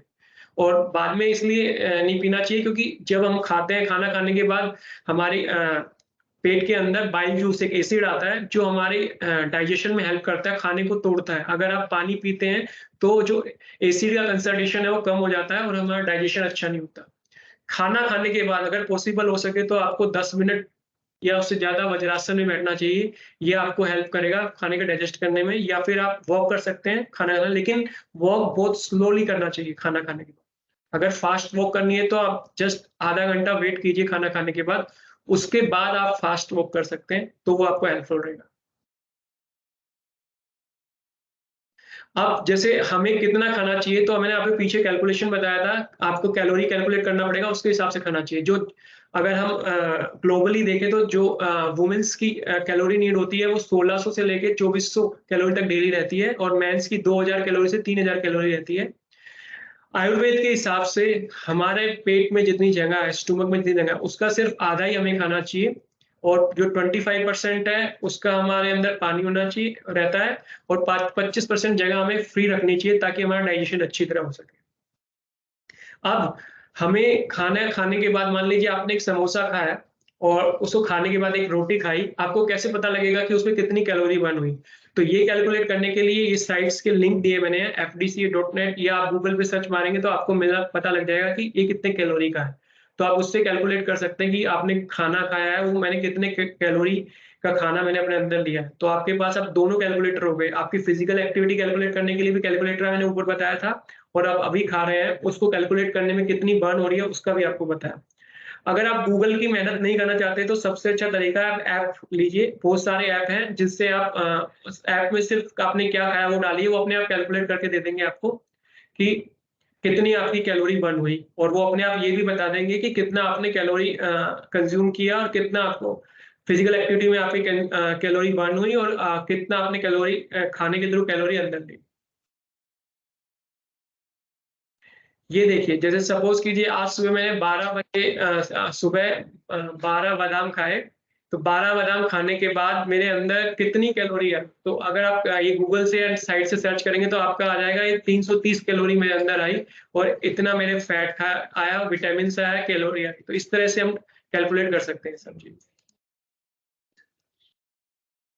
देन उसके बाद ये एक शीट बना सकते हैं। जैसे हमने आपको तीनों चीज़ें मॉनिटरिंग बताई है, आपको माइंड मॉनिटरिंग भी बताई है, कैसे आपकी मेंटल पीसनेस मॉनिटरिंग कर सकते हैं, फिजिकल मॉनिटरिंग भी बताई है। इसी तरह आप क्या खाते हैं, उसको भी इस तरह की शीट बना के मॉनिटर कर सकते हैं। तो इस शीट में क्या लिखना होता है, आपने किस टाइम खाना खाया, क्या खाना खाया, उस खाने की क्वांटिटी कितनी थी, उस खाने में कैलोरी कितनी मिलती है, कैलोरी पर 100 ग्राम कितनी मिलती है, आपने कितना क्वांटिटी खाया, कितने ग्राम आपने खाया, उससे आप उसकी कैलोरी निकाल सकते हैं। जैसे मैंने सुबह 12 बादाम खाए, तो 12 बादाम, एक बादाम से 100 ग्राम बादाम खाने से 584 कैलोरी मिलती है।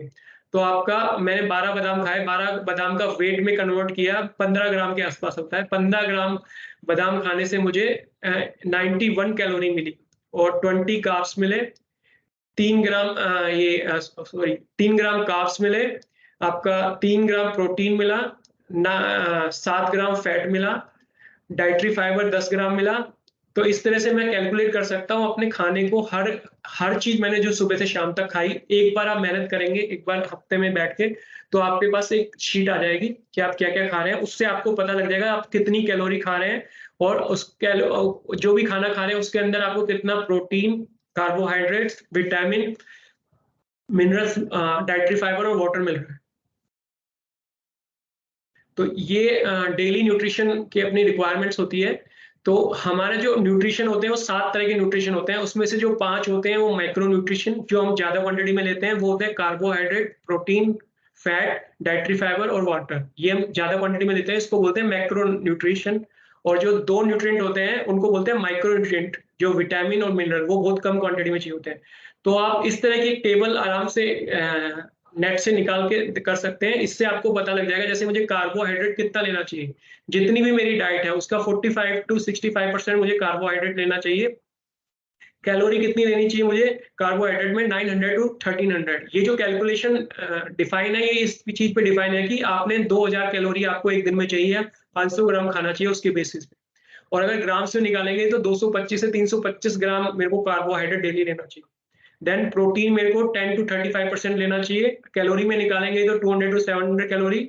और अगर आपका सेडेंटरी एडल्ट सिस्टम है, यानी कि आप बैठने की जॉब ज्यादा करते हो और ज्यादा मेहनत वाला काम नहीं करते हैं, तो आपको 0.8 ग्राम पर केजी, आपका जो भी वेट है, तो आपको मान लीजिए 100 किलो वेट है, तो आपको 100 इंटू 80 कर देंगे तो आप 80 ग्राम आपको प्रोटीन डेली चाहिए। तो इस तरह से आप कैलकुलेट कर सकते हैं आपको कितना प्रोटीन चाहिए। इसके बाद आता है फैट। फैट आपको चाहिए 20 टू 30%, या कैलोरी में होगा तो 400 टू 60%, या इसकी भी कैलकुलेशन होती है 20 से 65 ग्राम। जो 1 ग्राम फैट है आपको 9 कैलोरी देता है, ये थंब रूल होता है कैलकुलेट करने का। अब जो फैट में और दूसरे न्यूट्रिशन में क्या प्रॉब्लम है कि फैट के अंदर अलग अलग कैटेगरी आपको देखनी पड़ती है कि आपको कितने परसेंट चाहिए होता है। सैचुरेटेड फैट हमेशा आपका 10% से कम होना चाहिए, या 22 ग्राम से ज्यादा सैचुरेटेड फैट आपको नहीं लेना है। जितने भी लोग बीमार होते हैं वो इसी वजह से होते हैं कि ये सैचुरेटेड फैट को ज्यादा ले रहे हैं 22 ग्राम से, इसलिए वो बीमार होते हैं। आपको अनसैचुरेटेड फैट, आपकी जितनी भी टोटल आपने फैट लिया है वो 20% से ज्यादा होना चाहिए। मतलब ये जो फैट होती है अनसैचुरेटेड फैट, ये आपकी बॉडी के लिए हेल्थी होती है। अगर आपको फैट लेना ही है तो आप अनसैचुरेटेड फैट लीजिए, आपकी हेल्थ अच्छी होगी खराब होने की कंपेयर में। तीसरा होता है ट्रांस फैट। ट्रांस फैट आपको 2% से कम लेनी चाहिए, 2 ग्राम से कम लेनी चाहिए। ट्रांस फैट का एक एग्जांपल होता है चिप्स, आपका तला हुआ जितना भी सामान है उस सब में ट्रांस फैट होती है। और जो हार्ट अटैक होने का सबसे बड़ा कारण होता है वो ये होता है कि हम ये 2 ग्राम से ज्यादा लेते हैं ट्रांस फैट, इसकी वजह से हार्ट अटैक होता है। देन उसके बाद डाइटरी फाइबर, आपका जो सलाद होता है 30 ग्राम पर डे मिनिमम आपको इतना खाना चाहिए एज पर आपका डाइटरी रिक्वायरमेंट होता है। देन उसके बाद पानी कितना पीना चाहिए, मेंस को 3.7 लीटर और वुमेन्स को 2.7 लीटर पर डे, मिनिमम इतना पानी आपको पीना चाहिए अगर आप हेल्दी रहना चाहते हैं। ये शीट, ये ट्रेनिंग की पीपीटी, ये पीडीएफ और ये ट्रेनिंग का वीडियो, ये सब आपके पास मेल में पहुंच जाएगा कल। सो लिखने का जरूरत नहीं है, अगर चाहिए तो ये मिल जाएगा। और इसके अलावा अगर आपको चाहिए तो आप गूगल से निकाल सकते हैं, या फिर आप कोई भी हेल्थ का ऐप देंगे तो ये सब चीजें आपको इन्फॉर्मेशन मिल सकती है। और अगर आप सीरियसली ज्यादा अच्छा करना चाहते हैं तो आप किसी डाइटिशियन को हायर कीजिए और उनसे अपना डाइटिशियन चार्ट बना लीजिए, वो आपको सबसे अच्छा रिकॉर्ड देगा। अगर आप ये चीज कर रहे हैं तो आपके डॉक्टर के ऊपर जितना पैसा आप खर्चना चाह रहे हैं वो आपका खत्म समझिए। मान लीजिए 500 रुपए एक बार डॉक्टर लेता है, उससे अच्छा है कि आप 300 रुपए डाइटिशियन को दीजिए और आप अपना बीमारी को होने ही ना दें। तो मैंने आपको बताया मैक्रो न्यूट्रिएंट, उसके बाद होते हैं माइक्रो न्यूट्रिएंट, वो होते हैं विटामिन और मिनरल्स। सो टोटल हमारे विटामिन है 13 विटामिन होते हैं। विटामिन ए, बी में हमारे 8 विटामिन होते हैं, B1, 2, 3, 5, 6, 7, 9, 12। Vitamin C, D, vitamin E, vitamin K, जो इसमें टोटल 13 तरह के विटामिन है। इसमें vitamin B and C water soluble होते हैं, मतलब पानी के साथ बह जाते हैं, बाकी सब फैट सोल्यूबल होते हैं। देन मिनरल हमारे टोटल 16 होते हैं, 16 में से जो 7 मिनरल है वो मैक्रो मिनरल, मतलब उसकी क्वांटिटी ज्यादा चाहिए होती है हमें। 9 मिनरल होते हैं माइक्रो मिनरल, जो उनकी क्वांटिटी कम चाहिए। तो ये मैक्रो मिनरल मिनरल्स में आता है sodium, calcium, chloride, magnesium, potassium, sulphur, phosphate. और माइक्रो मिनरल्स में आता है iron, zinc, chromium, cobalt, fluoride, iodine, magnesium, molybdenum, selenium.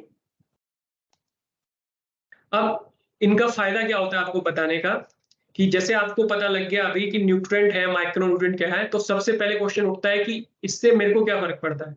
तो जैसे आप हम सबसे पहले पकड़ते हैं मैक्रोन्यूट्रिएंट कार्बोहाइड्रेट। कार्बोहाइड्रेट मिलता कहाँ से है? ये आपका सोर्सेज है कार्बोहाइड्रेट के, या आप गूगल पे इजीली सर्च कर सकते हैं कार्बोहाइड्रेट किस किस में। बनाना में होता है, एप्पल में होता है, फ्रूट्स में होता है, आपका जो हम रोटी खाते हैं, राइस खाते हैं उसमें होता है, एग में होता है, आलमंड्स में होता है, पीनट्स में होता है। सो मैक्सिमम चीजों में आपको कार्बोहाइड्रेट मिलेगा। अगर कार्बोहाइड्रेट जितना मैंने पीछे आपकी रिक्वायरमेंट बताया था उससे कम लेते हैं तो थिन होते हैं। तो जितने आप ज्यादातर पतले लोग देखते हैं उनका डाइट में कार्बोहाइड्रेट कम रहता है, और जितने आप मोटे लोग देखते हैं बीपी शुगर का प्रॉब्लम है जिनको, उनमें कार्बोहाइड्रेट क्वांटिटी ज्यादा रहती है उनकी डाइट में, इस कारण से वो बीमारी होती है। देन दूसरा प्रोटीन। प्रोटीन में आपका प्रोटीन आपको कहाँ से मिलता है? अंडों से मिलेगा, नट से मिलेगा, दाल से मिलेगा, tomato, cucumber, green pepper, cabbage, cauliflower, spinach. ये मैंने सिर्फ कुछ एग्जांपल दिए हैं, अगर आप गूगल पे ढूंढेंगे तो आपको बहुत ज्यादा एग्जांपल मिलेंगे। प्रोटीन से क्या होता है? अगर आप पतले होते हैं तो भी प्रोटीन होते हैं, अगर कम लेंगे तो ये कावश को बीमारी होती है, ये हो जाती है। प्रोटीन ज्यादा लेने से क्या बीमारी होती है? हार्ट की डिजीज होती है, आपकी कैंसर होता है, किडनी होता है डिजीज, लीवर और किडनी की प्रॉब्लम होती है, कैल्शियम लॉस होता है, एक्सेस बॉडी फैट होती है। ये हमें पता होना चाहिए। कुछ लोग अंधाधुंध प्रोटीन खाते हैं, ज्यादा प्रोटीन खाएंगे तो ज्यादा फिट रहेंगे। सो क्वांटिटी में अगर आप ज्यादा लेंगे तो भी नुकसान करेगी, कम लेंगे तो भी नुकसान करेगी, इसके लिए आपको सही क्वांटिटी पता होना चाहिए। तीसरा फैट। फैट हमें कहाँ पे मिलेगा? जितने भी ऑयल्स हैं उनमें आपको फैट मिलेगा ज्यादातर। देन उसके बाद ये फैट कम होने से क्या होता है? आपकी जो स्किन की प्रॉब्लम होती है वो होती है, ग्रोथ आपकी कम होती है। आपको कोई भी चोट लगती है, वो अगर आप चोट को हील करने में ज्यादा टाइम लग रहा है तो आपके जो बॉडी में फैट कम है। अगर फैट ज्यादा हो जाए तो क्या नुकसान होता है? हार्ट डिजीज होती है, टाइप 2 डायबिटीज की डिजीज होती है, कैंसर होता है, कोलन का, ब्रेस्ट का, इस तरह से ये बीमारियां होती हैं। तो ज्यादा भी बीमारी का कारण बनते हैं, कम भी। सेम डाइटरी फाइबर्स होते हैं। डाइटरी फाइबर्स आप कम लेंगे तो क्या नुकसान होगा? हार्ट की डिजीज होगी, डायबिटीज होगा, कैंसर होगा, ओवरवेट होगा, कॉन्स्टिपेशन होता है, आपके पेट की प्रॉब्लम होती है। ये सब आपकी डाइटरी फाइबर्स कम लेते हैं, सलाद जो उसकी वजह से होता है। सो सलाद आपको कहाँ मिल सकता है? डाइटरी फाइबर्स कहाँ मिल सकता है? वूल ग्रेन खाते हैं उसमें मिलेगा, सीरियल प्रोडक्ट्स में मिलेगा, ओट्स में, बीन्स में, लेंटिस में, फ्रूट में, वेजिटेबल्स, नट्स एंड सीड्स में। देन उसके बाद डेली न्यूट्रिशन में, जैसे अब मैंने आपको बताया कि विटामिन 13 होते हैं, तो मैं एक विटामिन का आपको एग्जांपल देता हूँ, वो हमें क्यों पता होना चाहिए, और एक विटामिन के बारे में क्या पता होना चाहिए। जैसे विटामिन ए है, विटामिन ए आपका, इसका टेक्निकल नेम 3 तरह से होता है, रेटिनोल होता है, रेटिनियल और रेटिनिक एसिड होता है। देन विटामिन ए का सबसे ज्यादा हमारा क्या है? आंखों की हेल्थ के लिए सबसे ज्यादा जरूरी होता है, स्किन की हेल्थ के लिए, रिप्रोडक्शन के लिए जरूरत होता है, बोन ग्रोथ के लिए जरूरत होता है। अगर कमी हो जाए तो नाइट ब्लाइंडनेस हो जाती है। अगर एक्सेस हो जाए, एक्सेस मतलब हमने 200 मिलीग्राम से ज्यादा विटामिन ए खाया तो भी हमें बीमारी हो सकती है। तो विटामिन ए कहाँ मिलता है? कैरेट्स में, पपाया में, मिल्क में, चीज में, इस तरह से विटामिन ए मिलता है। हमें कितना विटामिन ए डेली खाना चाहिए? जो आपका मेंस है उनको 900 माइक्रोग्राम, और जो वुमेन्स है 700 माइक्रोग्राम। इतना आपको विटामिन ए खाना चाहिए मिनिमम, आपको जो क्वांटिटी आपको चाहिए। इससे कम खाते हैं तो आपको जो बीमारियां बोली वो हो सकती है। ये सब का नॉलेज का फायदा क्या होता है? आप अपने अंदर कोई भी बीमारियां पता लगा सकते हैं कि उसका रूट कॉज क्या है।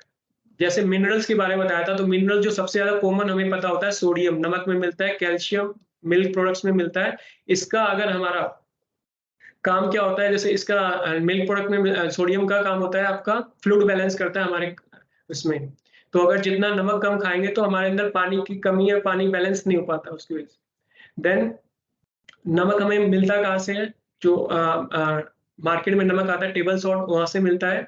इसकी अगर डेफिशिएंसी होता है तो क्या होता है? इसकी डेफिशिएंसी से हमें सर दर्द हो सकता है, नोजिया हो सकता है, पुअर बैलेंस, सीवियर सिम्टम्स हो सकते हैं। तो इस तरह की बीमारी हो सकती है। हमें कितना मिनिमम चाहिए नमक? 1.5 ग्राम। लेकिन अगर हम अपनी डाइट में निकालेंगे तो हम ज्यादातर लोग इससे ज्यादा खाते हैं। अगर इससे ज्यादा खाएंगे तो ये जो बीमारी है एक्सेस वाली, वो होने का चांस रहेगा इससे। सिमिलरली कैल्शियम हमें बोन्स के लिए, टीथ के लिए अच्छा होता है, मिल्क प्रोडक्ट में मिलता है। अगर कैल्शियम की कमी हो जाती है तो ऑस्टियोपोरोसिस हो जाता है। हमें कितना कैल्शियम चाहिए? हमें सिर्फ 1 ग्राम चाहिए पूरे दिन, इससे ज्यादा नहीं चाहिए। अब आपको मैं इन सब के बारे में बताया। जो सबसे ज्यादा आज की डेट में जरूरत है लोगों को जानने की, फैट होता है।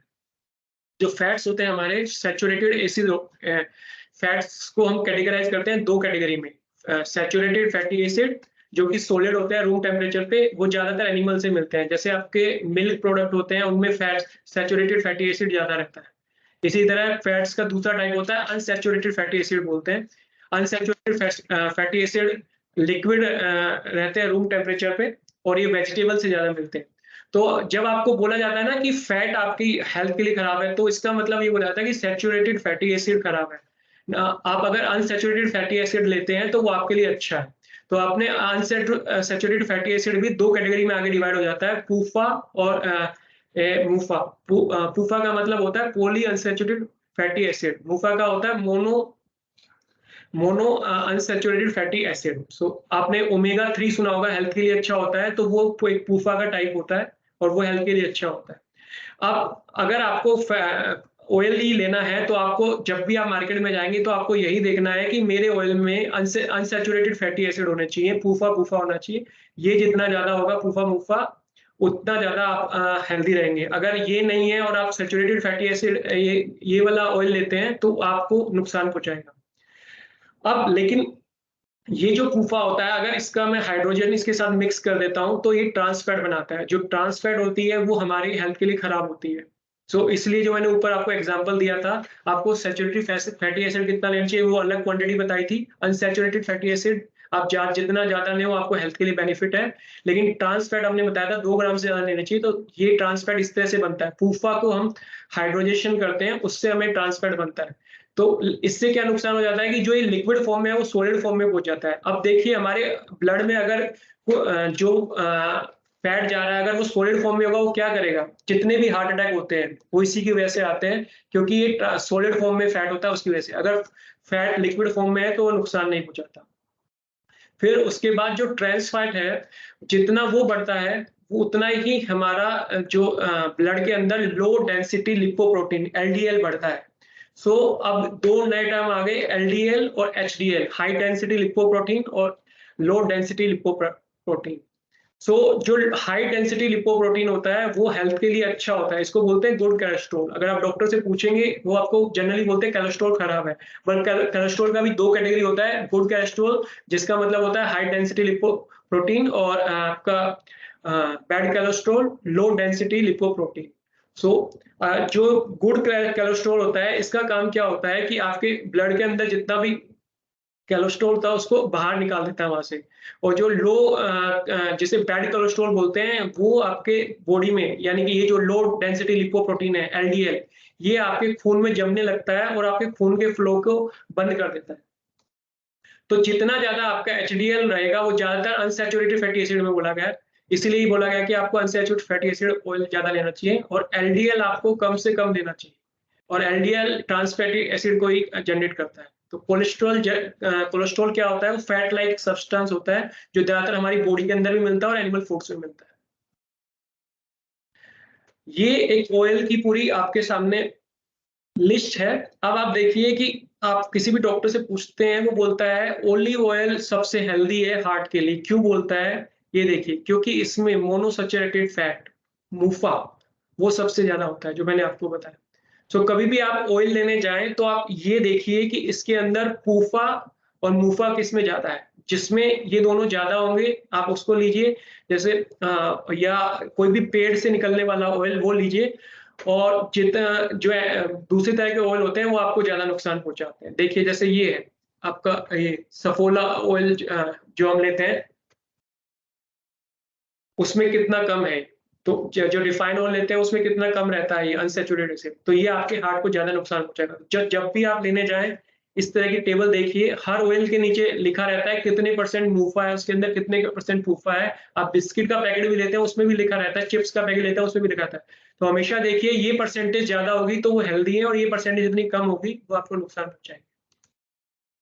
अब जो मैंने आपको कोलेस्ट्रॉल लेवल बताया, वो जो आप कभी कोलेस्ट्रॉल का टेस्ट कराएंगे तो इस तरह से एक आपके पास रिपोर्ट आती है। तो इसमें देखिए जो मैंने आपको ऊपर बताया एलडीएल और एचडीएल, अगर 130 से कम है आपका एलडीएल तो आप लो रिस्क पे हैं हार्ट की, और 50 से ऊपर एचडीएल है तो आपका है। तो आपको यही ध्यान देना है कि 130 और 100 ये 130 से कम रहना चाहिए, ये 50 से ऊपर। अगर आप बॉर्डर पे हैं तो 130 से 159, और 160 से ऊपर है और ये 35 से नीचे है तो आप हाई लाइन ये हाई लाइन पे क्या होगा, आपके हार्ट अटैक के चांस ज्यादा बढ़ जाएंगे और यहाँ हाई लाइन पे आपके हार्ट अटैक के चांस कम बढ़ जाएंगे। तो आपको इस चीज का नॉलेज होना चाहिए। आज की जो हमने ट्रेनिंग कराई उसका टारगेट भी यही था कि आपको एक हाँ, एक कैलकुलेशन करना सिखाया जाए 3 चीज़ों के बारे में। फिजिकल एक्टिविटी को अपने कैसे कैलकुलेट करते हैं, अपनी मेंटल पीस को कैसे कैलकुलेट करते हैं और अपने खाने को क्या हम खा रहे हैं उसको कैसे कैलकुलेट करते हैं और कैसे ठीक किया जाता है। किसी का कोई क्वेश्चन होगा तो पूछ सकते हैं अभी। मेरी तरफ से हमने ट्रेनिंग खत्म। कोई पूछना चाहे क्वेश्चन? कोई भी हेल्थ से रिलेटेड क्वेश्चन पूछ सकते हैं, इसमें कुछ समझ में नहीं आया तो पूछ सकते हैं। ये पीपीटी, ये वीडियो आपको कल मिल जाएगी, मैं लिंक मेल में भेज दूंगा सारे।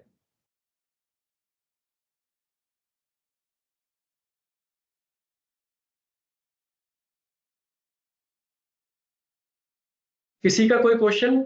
सबको सब समझ में आ गया? चलिए बढ़िया, ठीक है। थैंक यू, आपने ज्वाइन किया ट्रेनिंग। हमने 8। हाँ जी बताइए, कोई बोलना चाहता है? तो थैंक यू वेरी मच, आपने ज्वाइन किया। हमने 800 लोगों को इनविटेशन भेजा था, उसमें से करीब करीब सिर्फ 15 लोगों ने ज्वाइन किया, बट फिर भी ठीक है। हमारा ये टारगेट नहीं है कि ज्यादा से ज्यादा लोगों तक पहुंचा जा सके। टारगेट ये है कि जिसका इंटरेस्ट है अपनी हेल्थ ठीक करने में उसको बताया जाए और वो अपनी हेल्थ ठीक कर सके। इस ट्रेनिंग से अगर आप में से एक आदमी को भी हेल्थ का लेवल जो मतलब आज मान लीजिए आपकी हेल्थ 60% ओके है तो 70% ओके हो जाती है ये ट्रेनिंग करने से, तो इसका मतलब हमारी ट्रेनिंग सक्सेसफुल हुई। इसके अलावा भी आपको अगर कभी कोई क्वेश्चन पूछना है, आप फोन करके आप मेल से पूछ सकते हैं क्वेश्चन, या फिर आप चाहते हैं कि हेल्थ से रिलेटेड किसी और टॉपिक पे ट्रेनिंग दो तो आप हमें मेल या फोन करके बताइए। हम अभी पिछले 2 हफ्ते से हम हर फ्राइडे को ट्रेनिंग दे रहे हैं सेफ्टी और हेल्थ से रिलेटेड। सो आपको कोई भी ट्रेनिंग चाहिए तो आप ले सकते हैं। और हमारी साइट है ईएचएस साइट, एनजीएसएल ईएचएस साइट्स बनाई हमने एनजीएसएल एम्प्लॉइज के लिए, उसकी एक्सेस हमने सबको दी है। उसके अंदर हमने ट्रेनिंग्स डाली है, अलग अलग सेफ्टी की डाली है, हेल्थ की डाली है, एक लास्ट हेल्थ टॉक हुआ था उसकी ट्रेनिंग भी हमने डाली है, एनवायरमेंट्स की फ्यूचर में डालने वाले हैं, सेफ्टी की डालने वाले हैं। तो आपको कभी भी देखनी है तो आपके मोबाइल में भी ओपन हो जाएगी और चाहे तो आपका अपने डेस्कटॉप पे देख सकते हैं कभी भी, या उसको डाउनलोड भी कर सकते हैं पीडीएफ और ट्रेनिंग दोनों। Thank you very much for joining. तो अभी हम क्लोज करते हैं।